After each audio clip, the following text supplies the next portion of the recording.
মঞ্চে উপবিষ্ট গুণী মানুষগুলোর গুণের যে বিচ্ছুরণ আমরা আজকে আহরণ করলাম, আপনাদের উপস্থিতিতে যে উচ্ছ্বাস, যে ভালোবাসা, যে শুভকামনা আজকে আমরা পেলাম, বিজয়ের মাসে আজকে বলতে চাই যে উদিত সূর্য, রাইজিং সান, যে সূর্য উঠছে, রাতের অন্ধকার, শেষ রাতের যে নিকষ কালো অন্ধকার, সে কালো অন্ধকার ফুরে আলোর যে সূর্য হাতছানি দিচ্ছে, রাইজিং সান এই অঞ্চলের সন্তানদের শিক্ষার সেই আলো দিয়ে জীবনে সুপ্রতিষ্ঠিত করার আবারও দৃঢ় প্রত্যয় ব্যক্ত করছে। সেটি আমার মাধ্যমে আমি এটি ঘোষণা করছি। তা আমি পরিচালনা পর্ষদের সভাপতি হিসেবে নয়, আপনাদের একজন সহকর্মী হিসেবে আপনাদের কাছে আমি একটু ক্ষমা সুন্দর দৃষ্টিতে আপনারা আজকে দেখবেন, আপনাদেরকে মঞ্চে নিতে পারিনি।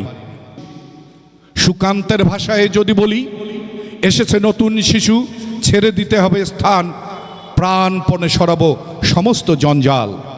তার মানে একজন নতুন শিশুকে তার বেড়ে ওঠার সুন্দর একটি পরিবেশ, ভালোবাসাময় একটি পরিবার, একটি সমাজ আমরা দেব। রাইজিং সান আজকে যাত্রা শুরু করলো